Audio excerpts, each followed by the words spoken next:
The Democrat Party released its latest results after the Nevada primary, announcing Bernie Sanders has won in Iowa. Pause to let you get that joke. As Sanders continues on track to win the party's nomination for president, a party spokesman released a statement while running around in a circle, tearing his hair and making a high-pitched babbling noise by squealing at the same time he riffled his lips with his fingers. In fact, that was the statement. Exit polls in Nevada show Sanders far ahead of some sad old man who keeps telling anyone who'll listen that he used to be vice president to Barack Obama and then grabbing them by the arm and saying, "You like Obama, don't you? Everybody loves Barack." The gay guy came in third, then the make-believe Indian, and finally the short, angry lady who pretends to be insulted all the time. The exit pollsters asked voters two questions. One, who did you vote for? And two, what the hell were you thinking? One young man who voted for Bernie told the pollsters, quote, "I voted for Bernie because I saw a TikTok video of people eating cats in Venezuela and thought it would be really funny if that happened here. Also, I'm not very bright. I mean, look at me," unquote.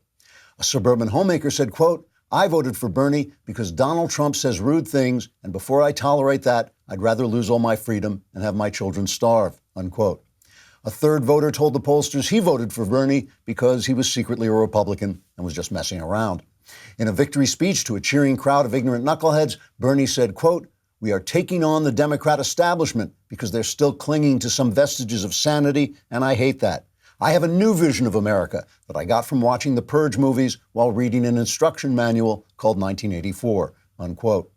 He then pumped the air with his fist, clutched his chest, and fell over, shouting, "Don't release my medical reports." Trigger warning. I'm Andrew Klavan, and this is The Andrew Klavan Show. I feel hunky-dunky, life is tickety-boo. Birds are winging, also singing hunky-dunky-doo. Ship-shaped, ipsy-topsy, the world is zippity-zing. It's a wonderful day, hurrah, hooray! It makes me want to sing. Oh, hurrah, hooray! Oh, hooray, hurrah! So yeah, Bernie Sanders won the Nevada caucuses. He won them handily, won them by a long chalk. And because the press is a pack animal, they're all now declaring him the winner of all the primaries forever, which he may well ultimately be. He's certainly the front runner, but it's not over yet. And there's still Super Tuesday and the convention and so on. No one knows what's going to happen yet.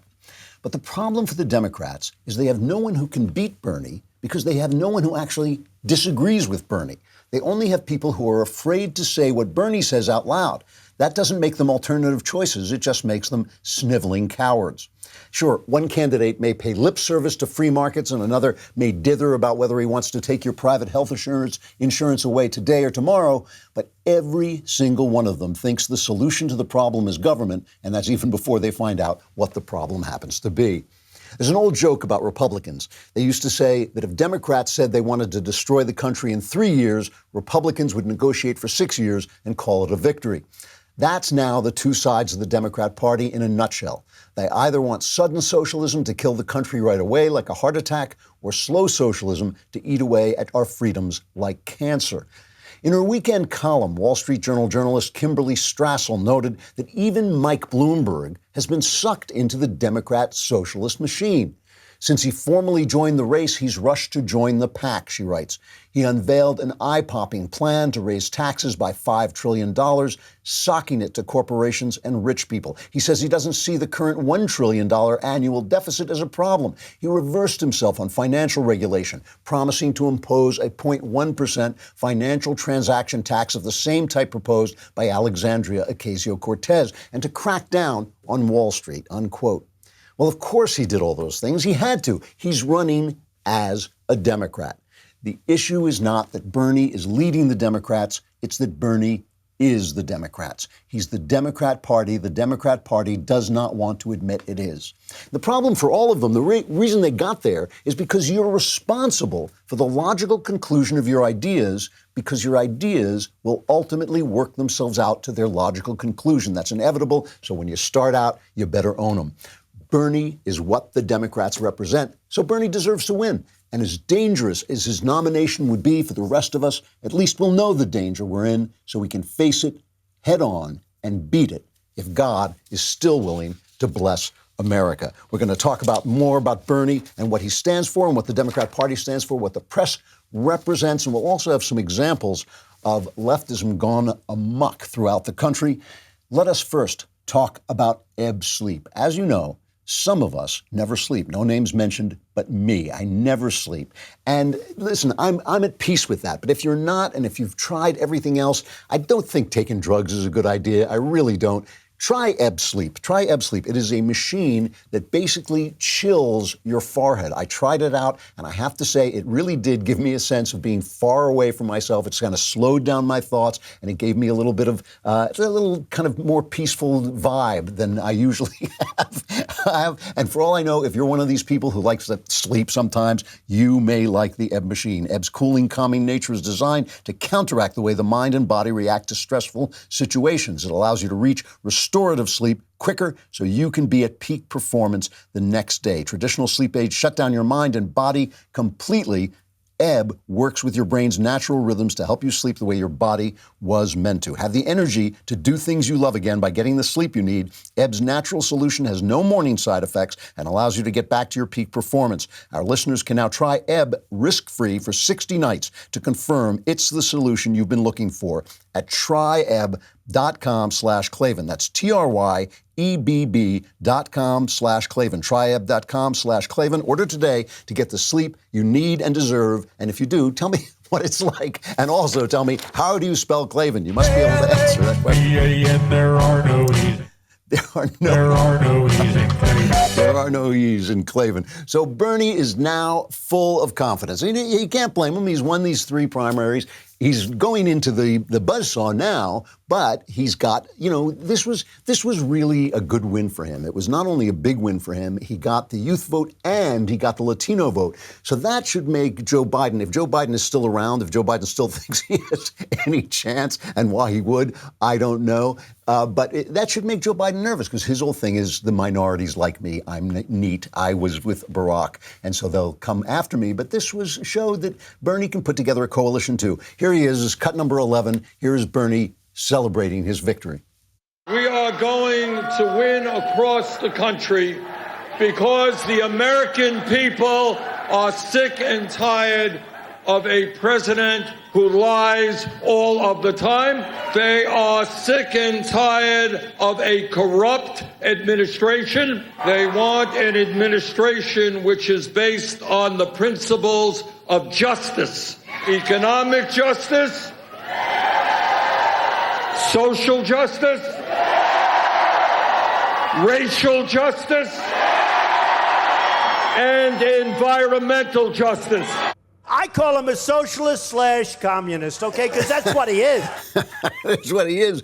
But that's a confident guy. How do you know he's confident? One, he's in Texas. He left the state because he knew he had it wrapped up. He's in Texas where the big delegate count is, and so he's already campaigning there. And 2, he's not going after the other Democrat candidates. He's going after Trump, so he's already looking forward to a win. And on paper, yes, Trump should win. Trump should smush him like a bug, given Trump's record, given the incredible economy we have, given the peace we have, given the way that Trump has rearranged our foreign policy in a sane way after Obama turned it into this insane leftist nonsense that favored countries like Iran. On paper, Trump should smush him. But there was an interview with Clint Eastwood, the great Clint Eastwood, in the Wall Street Journal, and at the end of this, Eastwood sort of said offhandedly, I think we should go for Mike Bloomberg because, and here's what he said. He said, I approve of certain things that Trump has done, but he says he wishes the president would act, quote, in a more genteel way without tweeting and calling people names. So this proves an important point, which is that in the end, everyone agrees with me, so you can save a lot of time by listening to the show instead of forming your own opinions, because this is what I've been telling you for a long time. It's not, look, Trump talks New Yorkese. I talk New Yorkese sometimes, too. I get it. We're not supposed to take it too seriously. A lot of people love it. A lot of people are inspired by it. But some people are put off by it. And I think especially women are put off by it. And I think that's something we have to take into account. The classic bind that the Democrats are in, right, is if they don't give the nomination to Bernie, his people will not follow the guy who gets the nomination. If they do give the nomination to Bernie, they are taking a big risk of putting a very, very radical candidate out there who may not be in keeping with what the rest of the country believes. The problem that we have on the right is that Trump has won because of his brashness, because of his pugilistic nature, because he's willing to take on the press, because he's willing to call people names, because he has to, because the press is busy calling him names and calling us names, and so he has to use the bully pulpit to fight back. But the other side of that is that alienates certain voters that he is going to need, like suburban women. Personally, I think he's going to be all right. I think he's going to win this fight. But both candidates have their weaknesses, and you do not ever know what's going to happen. So let's take a look at things from the Democrat side. First of all, Bernie, I mean, the idea that Bernie is a Democrat socialist as opposed to a communist is just a complete nonsense. Here's a cut that came out over the weekend, an old cut, and these are going to continue to come out because we know who Bernie is, an old cut of Bernie on 60 Minutes talking about the revolution in Cuba. This is cut 19. We're very opposed to the authoritarian nature of Cuba. But, it's unfair to simply say everything is bad. When Fidel Castro came into office, you know what he did? He had a massive literacy program. Is that a bad thing? Even though Fidel Castro did it? There's a lot of dissidents imprisoned in Cuba. That's right, and we condemn that. Crazy Bernie. He is one crazy dude. Yeah, but that's like the old joke about Mussolini making the trains run on time. Yeah, he imprisoned a lot of people, but they could read. He imprisoned them and he shot them, but they could read when they died. It was good. When they gave them the execution paper, they said, hey, I can, and then they were gone. But they could read when they were gone. I mean, that's the kind of thing he's saying. And, he's always saying that what he wants is Denmark. But somebody, I think it was Carol Markowitz of the New York Post, tweeted and said, he's never been to Denmark. He's been to the Soviet Union, never been to Denmark. Talked up Castro, has never gone to Denmark and said, here's the policy I want. He said, I met a guy in Denmark once. So, it's not real. It is not real what he's talking about. This guy is, in fact, a tyrant. Here's another cut of him talking about the cost of his programs. This is cut 18. Do you have a price tag for all of this? We do. I mean, the price tag is... It will be substantially less than letting the current system go. I think it's about $30 trillion. That's just for Medicare for all. Just Medicare for all. Yes. Do you have a price tag for all of these things? No, I don't. We try to. No. So the guy is a total loon. It's 30 trillion. And remember, whenever they say it's going to be cheaper than what we're spending now, what they mean is everybody together spending this money is going to be cheaper than that. But the money does not belong to him. The money belongs to the people who make it. This is the thing that's the problem. They have Ayn Rand wrote a book where they had to, where a dysfunctional dystopia had to rediscover the word I because everybody was referred to as we, right? And that is Bernie's slogan, not I, us, right? And that's his slogan. It is a classic socialism. The problem with that is why do you work? Why do people work? They work to earn. They work to make their lives better. They're inspired to make their lives better. The people who are more inspired do more. The people who are more ambitious do more and get more rewards. If they don't get more rewards, there's no point in being ambitious. And so those ambitions go by the boards. That's what happens in every single socialist country ever. That's why the Prime Minister of Denmark is out there going, no, we're not socialists. Don't call us that. But the real problem for the Democrats is not what Bernie Sanders says. It's what Pete Buttigieg said after the Nevada primaries. This is the caucuses. This is cut 17. This is important. We share these ideals, but I believe the best way to defeat Donald Trump and deliver for the American people is to broaden and galvanize the majority that supports us on the critical issues. Senator Sanders believes in an inflexible, ideological revolution that leaves out most Democrats. I believe we need to defeat Donald Trump and turn the page on this era in our politics by establishing a tone of belonging, bringing an end to the viciousness and the bullying that is tearing apart our country. We must change what it feels like to live in the United States of America. And that is a real difference from Senator Sanders' revolution with the tenor of combat and division and polarization, leading to a future where whoever wins the day, nothing changes the toxic tone of our politics. Now, let's just unpack that for just a minute. He starts by saying we share his ideals. We share his ideals. The problem is the tone, right? First of all, have you ever noticed that nothing Pete Buttigieg says means anything? I mean, the words just keep coming out of his mouth, and you're going like, I'm here, see the words, I see your mouth moving, and I hear the words, but I do not know what you were saying. But what he is saying is, it's the tone. It's the tone. You know, we need a tone that's inclusive as we take all your rights away. We need a tone that's nice as we replace the magic of capitalism, which has lifted all of us into greater wealth so that even the poor among us are living at the level of the middle class in the 1980s. That's an amazing fact, okay? It's an amazing fact that, poor people have iPhones, poor people have television sets, poor people are suffering from obesity, which is the first time in history that's happened. All that is capitalism. All that is capitalism. And yes, capitalism can come along with some programs and some safety nets and all that stuff. Nothing is absolute in this world, and no philosophy, no system is going to override the corruption and foolishness of the human heart. There's always got to be some breaks, and there's always got to be some bookends and all this stuff. But what Pete Buttigieg said is the problem with the Democrat Party, is all they're talking about is tone, and people do rise above that. And this is my problem. This is my problem with the suburban women who criticize Donald Trump. And what Clint Eastwood said, too. I mean, I disagreed with Eastwood on this, is that, he's a libertarian. I'm more of a conservative. But the tone does matter. I think it matters the way you talk to people. I think it matters to women even more than it matters to men. Men are a little bit more roughshod, and they do like blunt talk, and they think of it as a sign of strength and all this stuff. But it does matter how you talk to people. It does make a difference. Facts may not care about your feelings, but people care about their feelings, and people, that's, your inner life, and your inner life is what life is all about. Tone does matter. But it doesn't matter more than policy. And in the end, if your tone is a pleasant tone selling bad policy, that is worse. That is worse than if you have a bad tone, but you're doing good policy, which is what Trump's got going on. What Trump has got going on is that his policies work. His policies have changed everything for the better.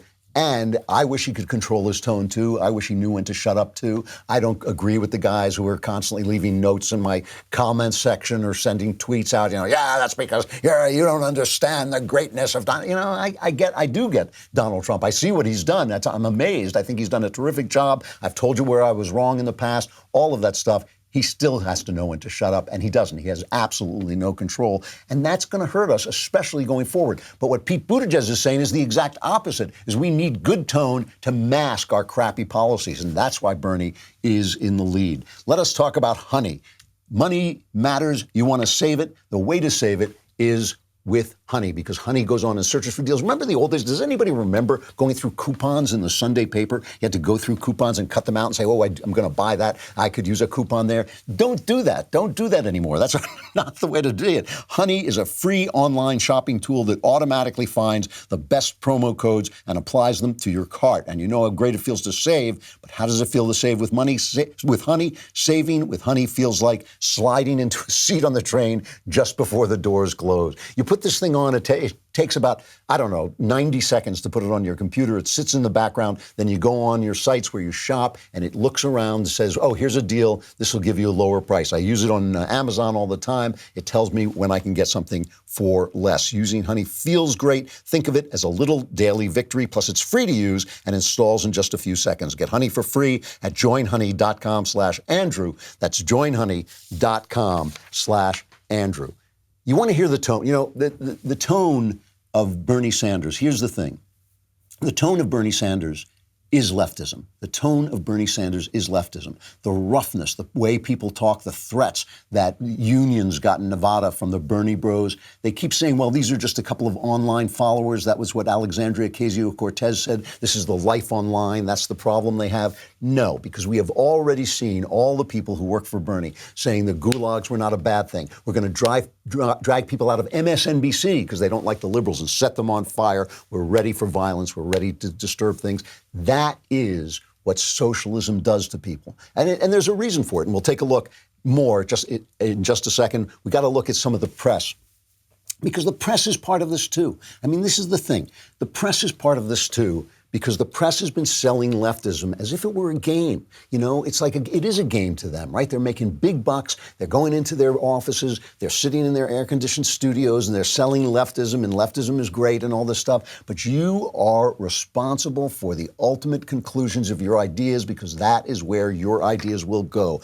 All ideas work themselves out to their ultimate conclusion. So let's take a look at the press a little bit. After Nevada, Chris Matthews, Mr. Leftism, Mr. MSNBC Leftism, Mr. Obama sends a thrill up my leg, right? Because these guys are Obama's children. He may have, he always said of Bernie too, he said, he's going too fast. He's going too fast. We all have these ideals, but he's going too fast. But that is what happens to ideas. Ideas work themselves out to their logical conclusions. So now Chris Matthews is in a panic because he sees the left. He's been riding on the leftism train, and suddenly he wakes up and he's on the track, and the leftism train is heading straight for him. So here's what he said after Nevada. This is cut 15.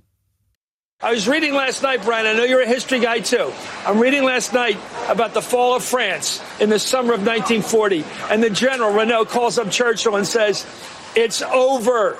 And Churchill said, how can it be? You got the greatest army in Europe. How can it be over? He said, it's over. So I had that suppressed feeling. I can't be as wild as Carville, but he is damn smart. And I think he's damn right on this one. Carville is saying there's no way you can win with Bernie Sanders. There was I think Fire Chris Matthews was trending after this because he compared Bernie Sanders' win in Nevada to the France surrendering to the Nazis. And, there is a similarity because after France fell, all of Europe was open to the Nazi war machine, and this was totally different. So they're exactly the same when you're on cable TV, because this is the way cable people talk, the cable...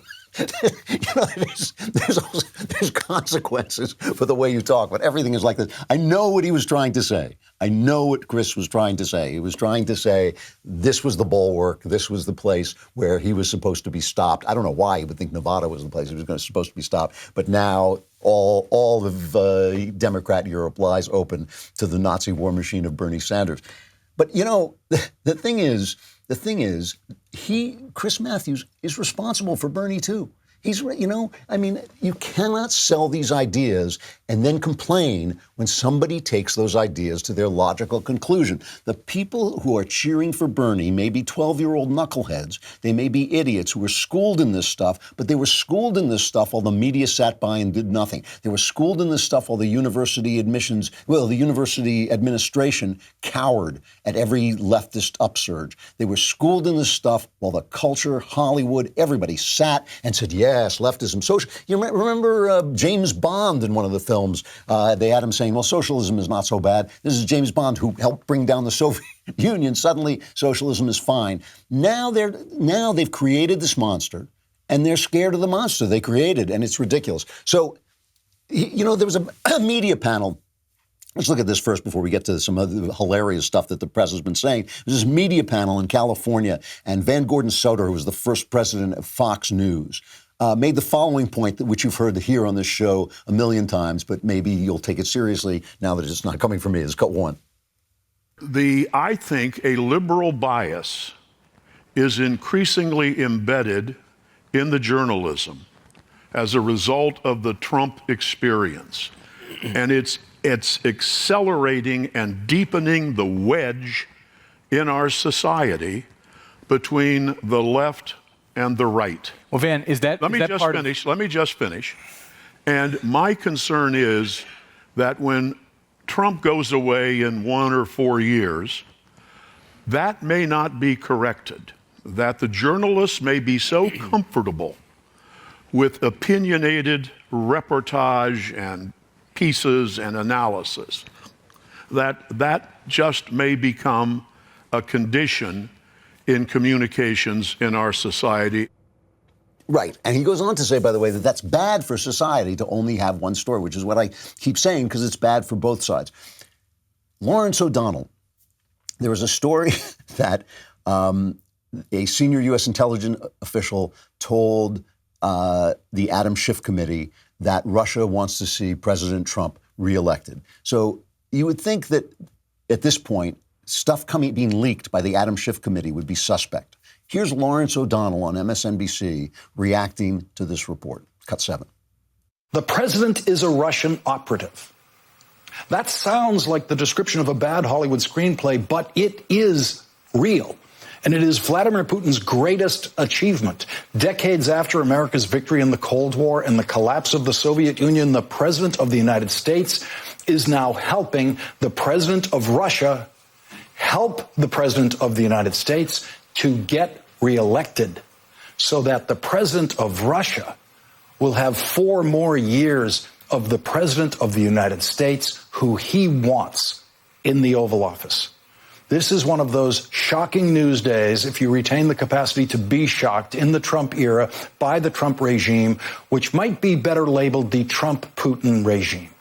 And it's one of those breaking news situations that suddenly makes recent news make more sense, like the recent news that Donald Trump has outdone himself by appointing one of the most ridiculous, incompetent stooges in the Trump administration to be nothing less than the acting director of national intelligence. I want the truth. You can't handle the truth. Such a clown. He's talking about Rick Grinnell, who, by the way, who was appointed acting to be the acting director of national intelligence, and obviously to clean out the swamp a little bit. By the way, the first time ever an openly gay man has been appointed to a cabinet post. The first time ever. Where's the word historic that we hear all the time? Suddenly it's not historic, it's just a Trump partisan. And what happened was this guy, Joseph Maguire, went into the Schiff committee and briefed them and said, and we don't know what he said. It was a classified briefing. We only know what Adam Schiff leaked. We only know what Adam Schiff leaked. But Lawrence O'Donnell, that's it for him. Trump is a Russian spy. And this, and then these guys wonder why, Bernie. Why is Bernie the guy? Mark Short went on. Mark Short is the chief of staff for Mike Pence. He went on with Chris Wallace, and Wallace questioned him about this in a very fierce Wallace-like confrontation. This is cut number 9. You're denying that Shelby Pearson, who's the election security czar, you're denying that under questioning from Democrats, she gave any indication that the Russian efforts to meddle in the election was because they have found a preference for President Trump. You're flatly denying that. That was a classified briefing. I'm not going to comment on specifically what she said in that. I am telling you. No, wait a minute. You did just classify and said there's no intelligence. I'm telling you the briefing that the president received that I was a party to.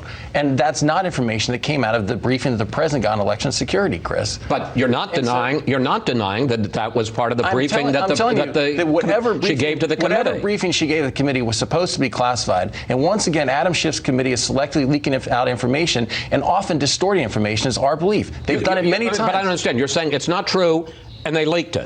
No, Chris. This is pretty consistent and I think pretty clear. What I'm telling you is that was a classified briefing that shouldn't have been discussed.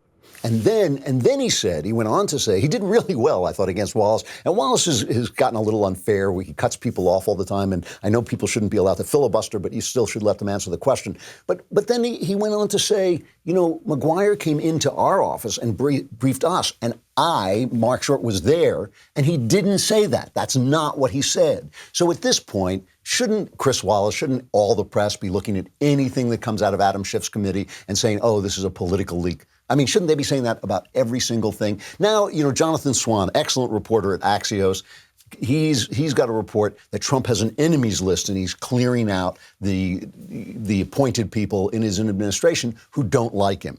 And Swan says, well, it's a little bit haphazard because some of these people were his own appointments and all this stuff. But surely all this time, one of the biggest problems with the Trump administration has been that he hasn't cleared out the old appointments, that there is a deep state, that there is a permanent bureaucracy, and these guys have felt that they were empowered to stop Donald Trump. And the New York Times and everything they represent has basically encouraged them in this, has said, never mind your stupid Constitution. The Constitution has to be guarded by this deep state that doesn't exist in the Constitution. That has been the actual argument of the New York Times. And that's the left. The New York Times speaks pretty much for the left.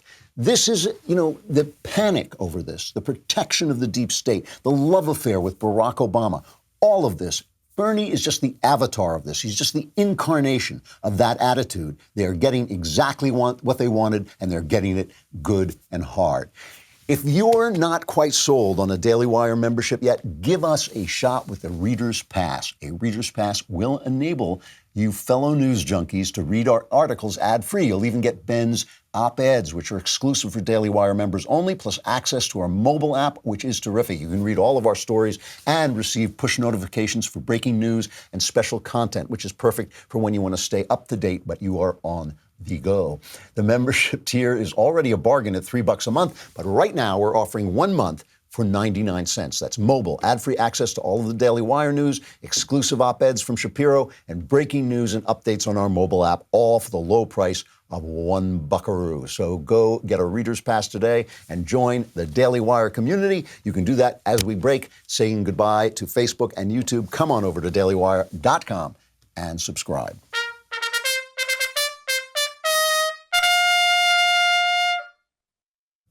All right.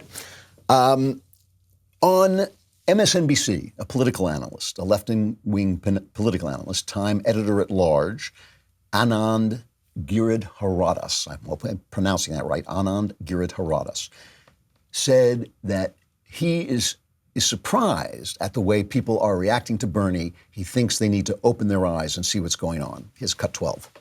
Many in this establishment are behaving, in my view, as they face the prospect of a Bernie Sanders nomination, like out-of-touch aristocrats in a dying aristocracy. Just sort of, how do we stop this? How do we block this? And there is no curiosity. Why is this happening? What is going on in the lives of my fellow citizens in this country? They may be voting for something that I find it so hard to understand. What is happening? What is happening? This is a moment for curiosity. I completely agree with this. I said this about Donald Trump, that the establishment said Trump, never Trump, hate Trump, bad Trump, evil Trump, never paused to say, what are the people telling us?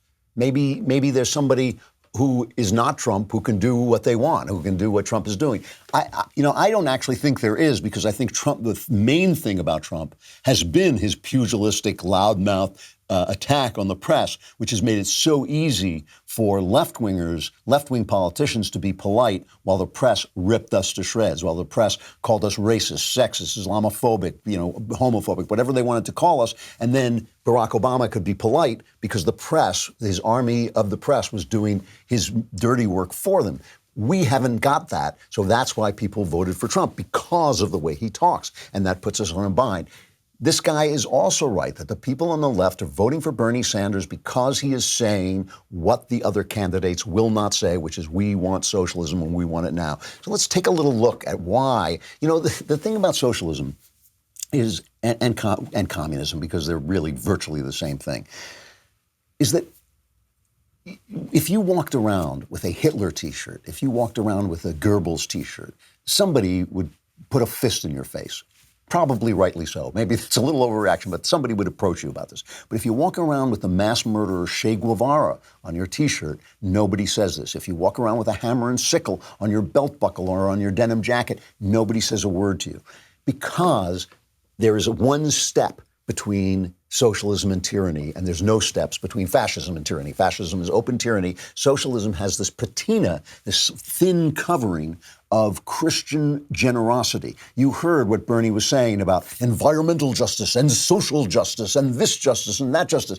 Anytime you take a word like justice and put a modifier before it, you are erasing the word. It means no. That word means no. Environmental justice means no justice. Social justice means forget the justice. You're not going to get to the justice. But why does that happen? It happens because once you stop saying I, once you stop saying we are individuals in a country together, and you start saying we are one mass that has to move here or has to move there, the individual ceases to matter, freedom ceases to matter, and that means that the person in control of that gigantic mass has all the control. And you can hear it. I mean, listen to Bernie talk about illegal aliens. Cut 10. What our campaign is about and what our administration will be about is rethinking America, understanding that all of our people, when I say all, I also mean the undocumented in this country, that all of our people are entitled to basic human rights. But who knows about cocaine? Anyone ever seen cocaine? So all of our people, including are entitled to basic human rights, including cocaine. All of our people. So if you break in, you're one of our people. If somebody bursts into my house, he's family. Someone breaks into my house, it's like, welcome home, son. You know, that's it. That's the logic. The rule of law doesn't matter because only the right matters. Only what is right, what he knows, what Bernie knows to be right matters. The system doesn't matter. Nothing matters but what Bernie knows to be right. And that is where this kind of attitude of violence comes up. That's where you get these guys who are sitting there talking about dragging people out of MSNBC and setting them on fire. Right? That's where you get those guys. Let's play that montage of the Project Veritas people, the people who work for Bernie Sanders. Do you have that? It's cut. Yes, you got it. Okay. I'm an anarcho-communist. Pretty much anarcho-syndicalism. There's a lot of me's in the Bernie campaign. Bernie doesn't get the nomination in Milwaukee with Bernie. I mean, we attract truly radical people. I walk into that MSNBC studios, drag those motherfuckers up by their hair and light them on fire in the streets. I'm ready to start tearing bricks up and start fighting. It's going to take militancy. I'm already on Twitter following numerous groups around the country that are ready to organize. Like Antifa, Yellow Vests, all that, but keeping that in the back burner for right now. I'll straight up get arms. I want to learn how to shoot and go train. I canvass with someone who's an anarchist. I'm an anarcho-communist. I'm as far to the left as you can possibly get. I canvass with someone who's more of a Marxist-Leninist. I'm a communist that believes in pretty much anarcho-syndicalism. Gulags are actually meant for like re-education. A lot of the stories we're told in the United States about the Gulag are exaggerated. How can these privileged people, these white guys in this free country, in this beautiful country, how can they be talking about setting their fellow citizens on fire, putting them in gulags? It's because they're not talking about their fellow citizens. They're talking about this kind of obscure mass of people. Remember Men in Black where the guy says, people are stupid, a person is smart. Once you stop seeing the crowd as a bunch of individual people. Once you stop seeing that, you are free to do anything you want. Let's just take a quick survey of things going on around the country that really tell you what this means. In New York City regulators now have the final say over what constitutes a fashion faux pas. Okay, this is a decision that came when it began in December 2018. This is from the Wall Street Journal. A lawyer at a social justice nonprofit discovered Prada's Prada Amelia collection. Prada described its bag charms, these little figurines and trinkets. And this guy, whose name is hard to pronounce, Shinir Ize, a lawyer at a social justice nonprofit, saw them and they reminded him of anti-black, black stereotypes. They reminded him of stereotypical things. So they sued. Well, Prada pulled the merchandise, said it never had the intention of offending anyone, all the typical corporate cowardice we're used to now. So we abhor all forms of racist and racist imagery. But Miss Easy, it's a woman, I'm sorry, Miss Easy still filed a complaint, and in this week's settlement, Prada denies engaging in unlawful discriminatory practices, yet the agreement gives New York City bureaucrats broad influence over the fashion house's day-to-day operations, including its creative process, training, and hiring. Prada now must appoint a diversity and inclusion officer who can review all of Prada's designs before they are sold,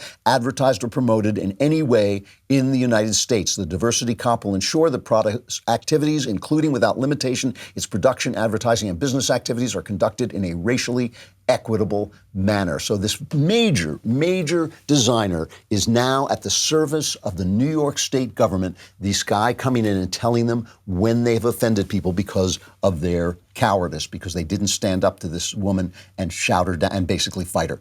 In a Shawnee, from the Federalist, a Shawnee State University professor of religion and philosophy, Nicholas Merriweather, has been told by a federal court that despite his religious objections, he must use the preferred pronouns of transgender students if he wishes to keep his job. Shawnee is a public community college in Portsmouth, Ohio. This guy refused to do that, was threatened by this transgender student, and the judge said the transgender student was right and it wasn't violating his free speech rights. But of course, it is violating his free speech rights because when you call somebody by a pronoun, you are saying that that person is what the person says he is. You are basically surrendering to his sense of reality rather than being able to express your own. And this thing on sexuality just gets worse and worse and worse. A video came out over this weekend, a woman named Ariella Scarcella. We're going to try and get her on the show. Play this just a little clip from here. I'm not one of them.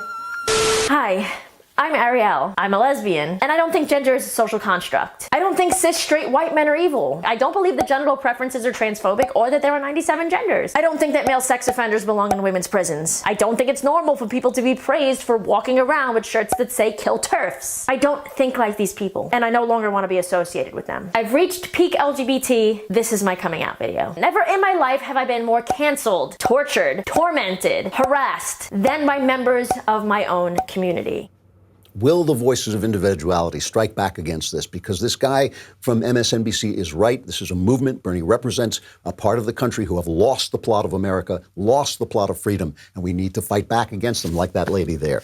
All right, a final reflection. I really do have to give out the coveted Klavan Award for Best Movie of last year. You know, I let the Oscars go by because I don't care about them. Does anybody watch the Oscars anymore? I mean, the Oscars are like going on. I really feel that eventually the Oscars are going to be held in an empty room. And it took me a long time to catch up with some of these movies, mostly because I was busy doing other things like reading, talking to my wife and family and friends, you know, having a real life. But I did finally catch up with most of the movies. There are some movies I didn't see. I didn't see Little Women because, as I mentioned, unlike Harvey Weinstein, I don't have a vagina. Harvey Weinstein was convicted. We'll talk about that tomorrow. He's convicted on 2 of the counts. A really interesting legal case, by the way, but we'll talk about it tomorrow.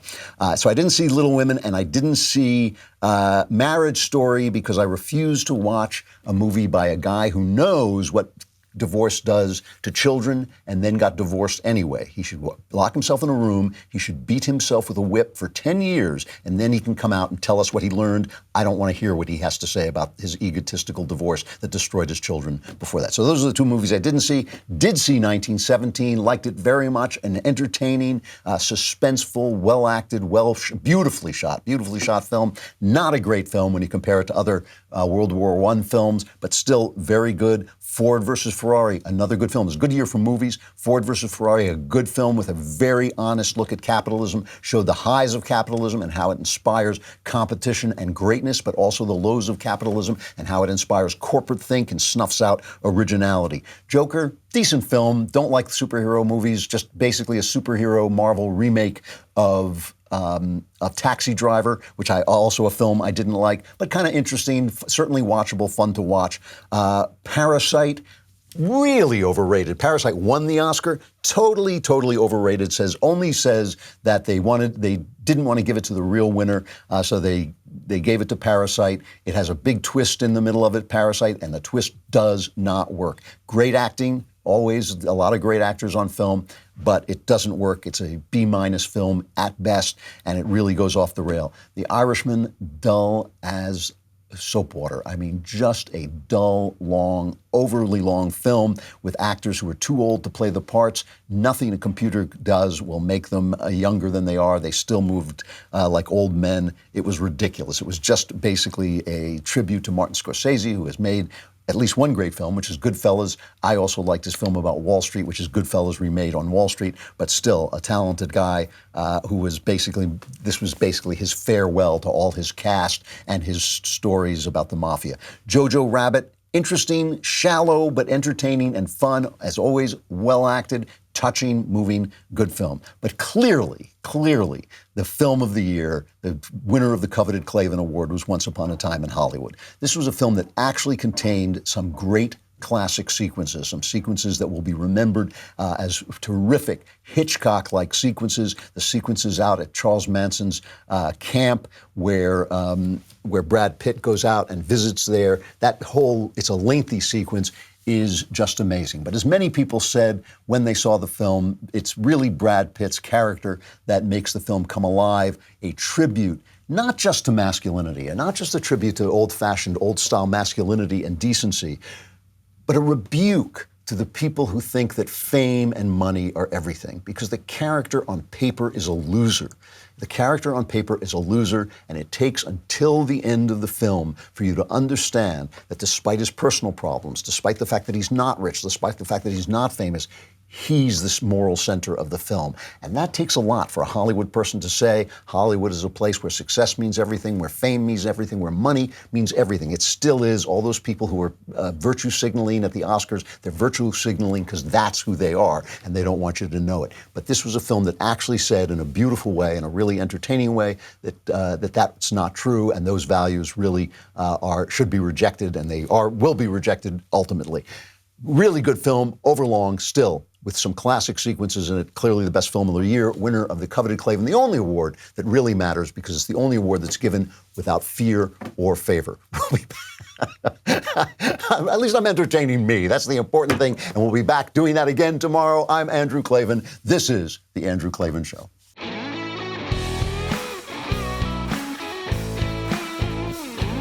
The Andrew Klavan Show is produced by Robert Sterling and directed by Mike Joyner. Executive producer, Jeremy Boring. And our supervising producer is Mathis Glover. Assistant director, Pavel Wydowski. Edited by Adam Sayevitz. Audio mixed by Robin Fenderson. Hair and makeup is by Jesua Alvera. Animations are by Cynthia Angulo. The Andrew Klavan Show is a Daily Wire production. Copyright Daily Wire 2020.